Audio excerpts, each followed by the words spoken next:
반갑습니다. 타임 레버리지. 시간을 들여 막대한 수익으로 치환한다. 수요일이 밝았죠? 이번 주 시간이 좀 빨리 가는 것 같은데요. 오늘도 좋은 하루 보내셨으면 좋겠고 시청해주심에 대단히 감사합니다. 천천히 시작해볼까요?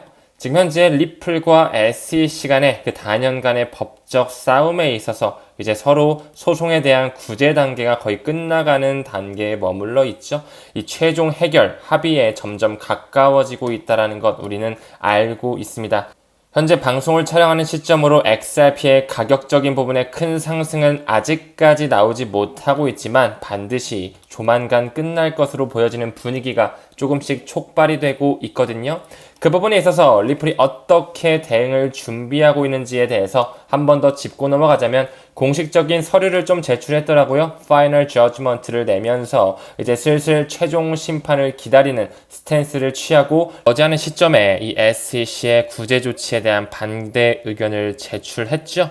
결론만 말씀드리면 20억 달러는 너무 비싸다. 조금 깎아줘야 되는 것이 아니냐라는 식으로 합의 스탠스를 취하긴 했지만 벌금적인 부분에 조금 더 낮은 페널티를 요구해야 될 필요가 있다라고 하면서 1천만 달러만 지불해야 되는 이유를 나열하고 있습니다. 어쩌면 조금 더 시간 끌기가 나올 수도 있다라고도 볼 수 있겠죠. 그들이 시기를 정하는 것이니 우리는 그냥 묵묵하게 우리의 길을 걸어가야 되지 않을까 이런 생각도 좀 드는 것 같네요. 하지만 SEC의 상황을 본다면 무엇인가 변화를 줄 것 같은 분위기의 반전, 불미스러운 일들이 일어나면서 다양한 암호화폐 사건으로 그들이 권력을 남용했다고 조금씩 인정하면서 변호사들이 사임하는 모습들이 보이고 있고요. 그뿐만 아니라 유출된 정보 하나의 찌라시일 수 있겠지만 이 현재 위원장인 게리 겐슬러가 내부 조사를 받고 있다는 부분, 임기가 3년을 넘었죠. 리플을 실질적으로 기소했던 제이 클레이튼 역시 3년 정도 임기를 채우고 위원장 자리를 물러났다는 것을 미루어 보았을 때 게리 겐슬러가 내부 조사를 받으면서 SEC에 대한 물갈이를 통해 리플사와의 그 법적 공방전의 마무리를 만들 수도 있다는 그런 추측들이 계속적으로 나와지고 있습니다.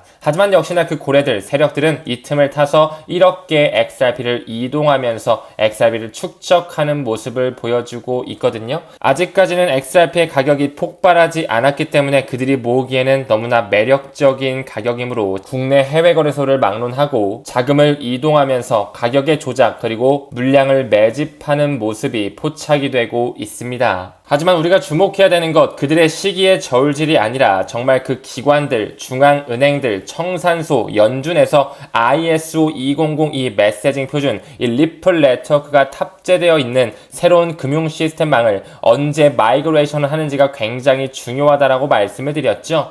그 부분에 있어서 제가 얼마 전 영상에서 이런 말씀을 드렸을 겁니다. 이 리플과 SEC의 법적 공방전이 정말 최악의 조건으로 갔을 때 어디까지, 언제까지 기간을 끌 수 있을까에 대한 그 질문에 대법원까지 간다면 너무 길고요. 저의 개인적인 생각, 내년 3월달, 정확히 3월 10일을 말씀드렸죠. 이곳에도 명시되어 있는 것처럼 연준의 공식 홈페이지에서도 연방준비제도가 이제 내년 3월 10일을 기점으로 리플렛이 탑재되어 있는 ISO 200 메시징 타입을 채택하고 탑재할 예정이기 때문에 제 개인적인 생각으로 왜 그 최악의 파이널 데드라인은 내년 3월달까지도 끌 수 있는 가능성이 있다라고도 말씀을 드렸는데 하지만 이 시점은 최악의 상황일 때를 고려한 것이고요. 저는 올해 2분기 안쪽으로는 이 법적 리스크가 끝나야지만 반감기 시그널을 준비하는 그 과정에 있어서 유럽의 미카 법안이 들어오고 지금 현재 미국의 청산소, 홍콩의 청산소에서도 ISO 2002를 채택을 했고 암호화폐를 필두로 한 그 디지털 생태계 CBDC의 고안 스테이블 코인에 대한 제도권 수용을 하기 위해서는 반드시 리플과 SEC의 법적 마무리가 필요하다라고 말씀을 드렸죠. 그 톱니바퀴가 맞아떨어지기 위해서는 반드시 리플과 SEC의 그 법적 공방전이 마무리 지어줘야지만 스텝 바이 스텝으로 법적 제도화가 가능하다라는 부분 반드시 염두해 두시면서 우리는 여유 있는 스탠스로 리플사의 앞으로의 행방을 지켜보셨으면 좋겠습니다. 어차피 기승전 내년 3월 10일에 연준에서 탑재하고요. 내년 11월을 기점으로 스위프트 전체 망에 이 친구가 탑재가 되기 때문에 즉 리플 네트워크가 들어갈 수밖에 없기 때문에 대법원까지는 못 끕니다. 늦어봤자 내년 연말까지 우리가 기다릴 수도 있다. 하지만 그것은 정말 최악의 상황인 경우이고 올해 안쪽으로 끝나줘야지만 톱니바퀴가 맞아떨어지면서 법제화에 대한 원년이 될 수 있다라는 거 긍정적으로 보셨으면 좋겠습니다. 다음 기사 봤을 때 비트코인의 10만 달러 시대가 곧 온다라고 하면서 뉴스에서 조금씩 비트코인에 대한 예측치가 나오고 있죠. 10만 달러라고 했을 때 우리나라 돈으로 1억 4천만 원 돈, 1억 중반대까지 이 부분은 최소치로 좀 잡았지 않았을까라는 생각을 좀 공유드리고 싶고요. 한 번 더 나아가서 이 펀드 스트랩 톰 리는 비트코인의 올해 15만 달러도 가능하고 장기적으로는 50만 달러까지도 가능하다라는 굉장히 긍정적인 가격 흐름을 예측하고 있죠. 반드시 비트코인 또한 앞으로도 가치 저장 수단, 그 온라인 금으로서 밀리코인 단위, 마이크로코인 단위, 더 나아가 사토시 단위로 쪼개질 수 있는 그 금액을 자랑하게 될 것입니다. 플러스 알파, XRP 또한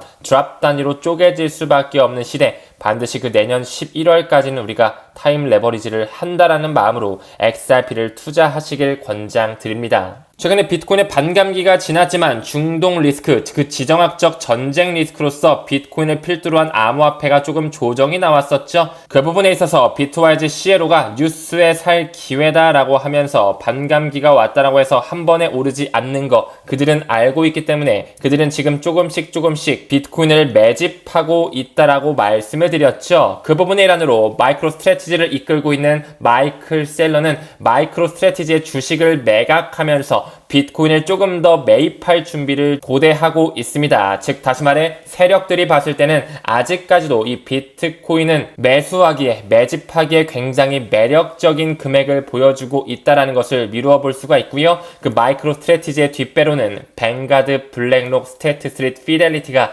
자리하고 있다라는 것, 플러스 알파로 뱅크 오브 아메리카, 그 워렌 버핏의 자금의 돈까지 마이크로 스트래티지의 뒷배로 있다라는 것을 미루어 보았을 때 왜 그 마이클 세일러가 지금 주식을 팔고 비트코인을 추가 구매하기로 발표를 했는지 우리는 그 세력들의 행보를 면밀히 지켜볼 필요가 있습니다. 다음 기사 봤을 때 블랙록을 필두로 한 그 빅4 운용 자산 운용사, 방금 언급드렸던 그 마이크로 스트래티지의 대주주들이겠죠. 미국의 GDP와 맞먹는 돈을 자랑하고 있다라는 거, 금융시장의 지배자로 떠올랐다? 이 부분은 과거부터 이런 빅4 자산 운용사들이 미국이라는 나라를 설계하고 만들어내면서 그 기득권 대여를 꾸준히 이어가기 위한, 영위하기 위해서 돈 넣고 돈 먹기 놀이를 해왔다라고도 말씀을 드렸죠. 역시나 마찬가지로 여기 나와 있는 이 빅4 자산 운용사 누가 있는지 다시 한번 확인 사상 해드리겠습니다. 빅4로 분류되는 블랙록, 피델리티, 스테이트 스트리트, 뱅가드 그대로 나오고 있죠. 이들이 전 세계의 달러의 주인장, 유로화의 주인장, 미국을 필두로 한 그 핀테크 회사들, 금융회사들의 머리 위에 있는 세력이라고 말씀을 드렸죠. 왜 그들이 계속적으로 비트코인뿐만 아니라 XRP에도 초기부터 투자를 했는지 명심할 필요가 있습니다. 그뿐만 아니라 블랙록의 모회사 이 블랙스톤, 나스닥의 전 회장이었던 글렌 허친스가 블랙스톤과의 유착 관계를 가지고 있죠.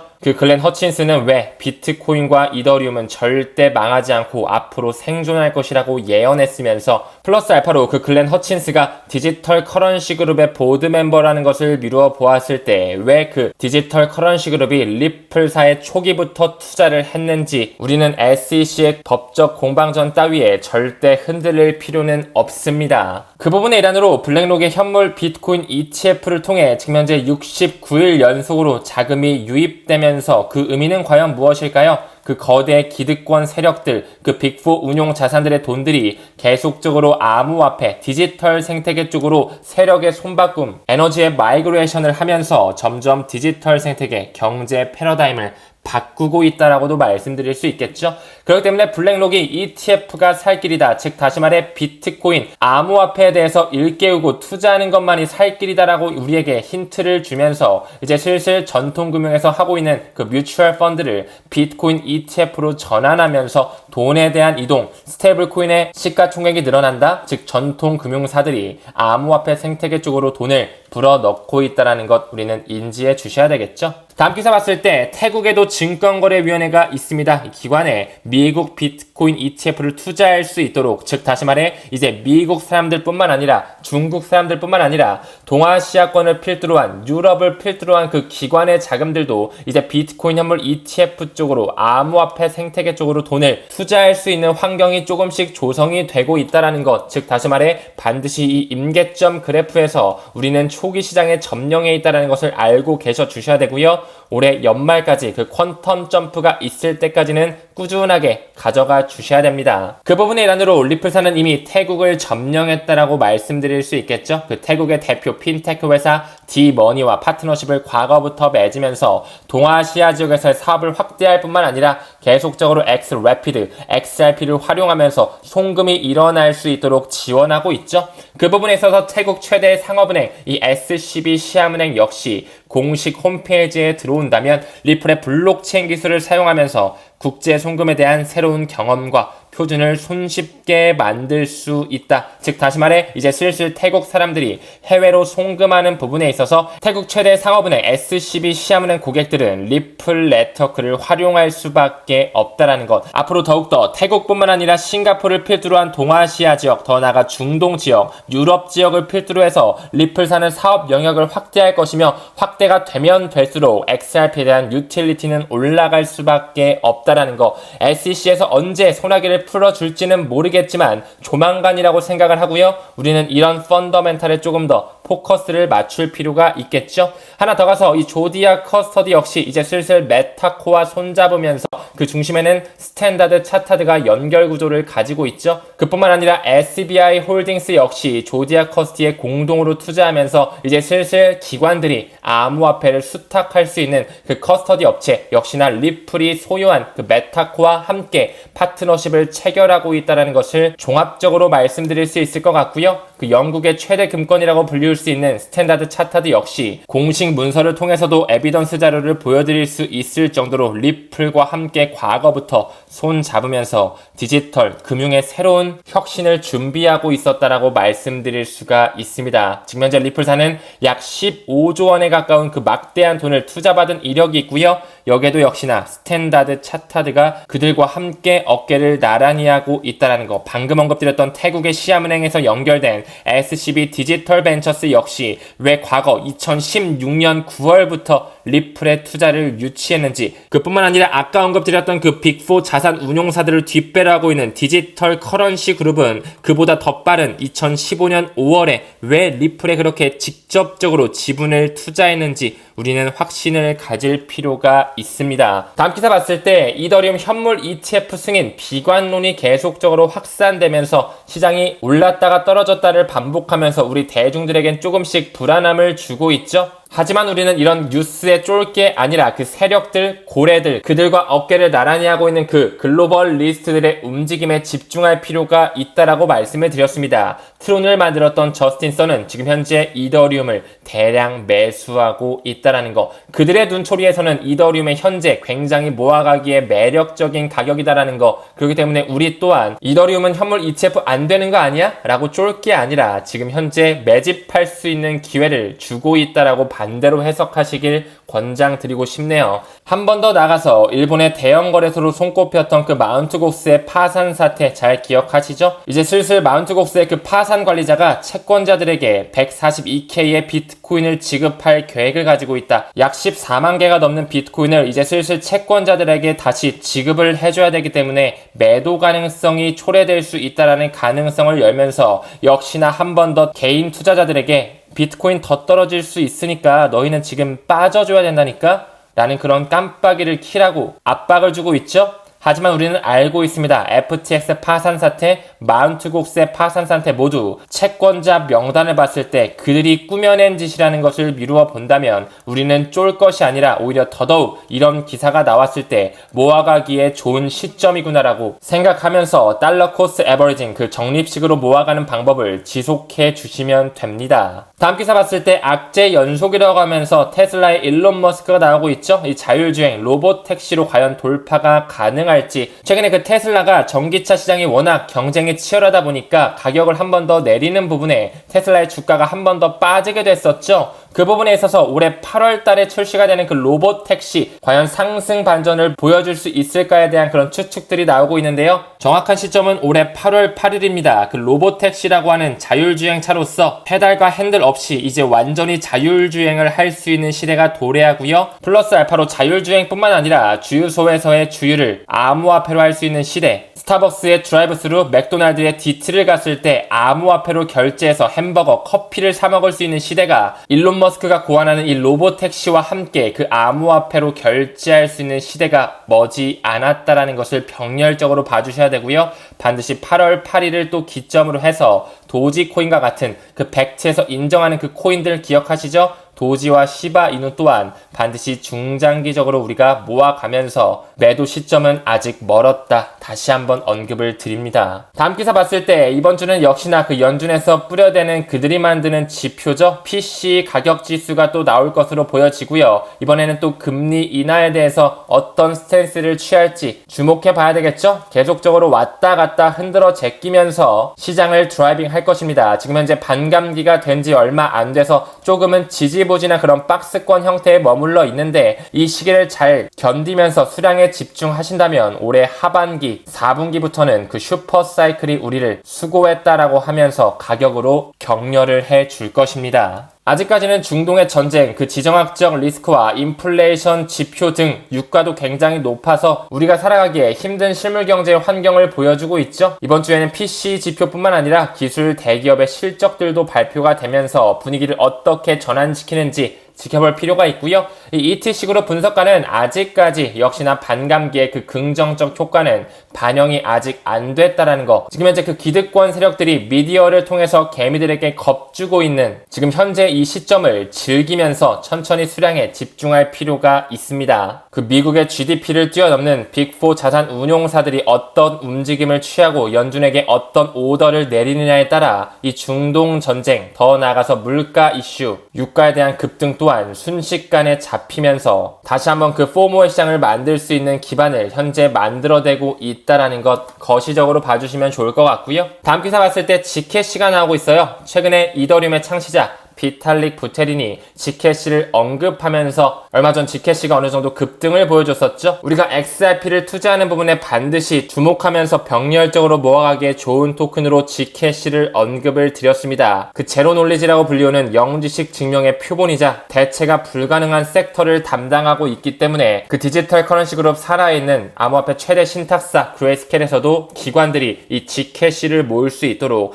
트러스트 하나의 인덱스 지표를 만들어놨다는 거 우리는 반드시 집중하면서 그 기관들이 왜 이런 인덱스 지표를 해놨고 미래 CBDC의 세상에서 모든 것이 분산 원장 기술이라는 하나의 블록체인 기술로 모든 게 다 입력이 됐을 때 과연 그 사람에 대한 기득권들에 대한 익명성을 어떻게 보장할 수 있는지에 대한 그 실마리를 그들은 이미 설계를 완료했다라는 거. 리플 못지않게 이 지켓이 또한 반드시 가치 반영이 되는 순간 빛을 발하는 순간이 올 수밖에 없을 것입니다. 그 전에 당연히 CBDC의 세상이 와야 되겠죠. CBDC를 구현할 수 있는 그 공존의 시간이 아직까지는 1년 넘게 남아있지만 우리나라의 한국은행만 보더라도 올해 BIS와 손잡으면서 CBDC에 대한 파일업 테스트를 진행한다는 것을 미뤄보았을 때 눈 깜짝할 사이에 우리가 경험하지 못한 금융의 새로운 망이 우리에게 찾아온다는 것을 인지하셨으면 좋겠습니다. 앞서 언급드렸던 그 빅4 자산 운용사를 필두로 한 거대 기득권 세력들 브릭스에 조금씩 돈과 에너지를 쏟아 부으면서 달러의 패권을 저버리는 순간이 머지 않았다라고 말씀드리고 싶고요. 그 부분의 일환으로 스테이블 코인에 대한 사용 그리고 법제화 또한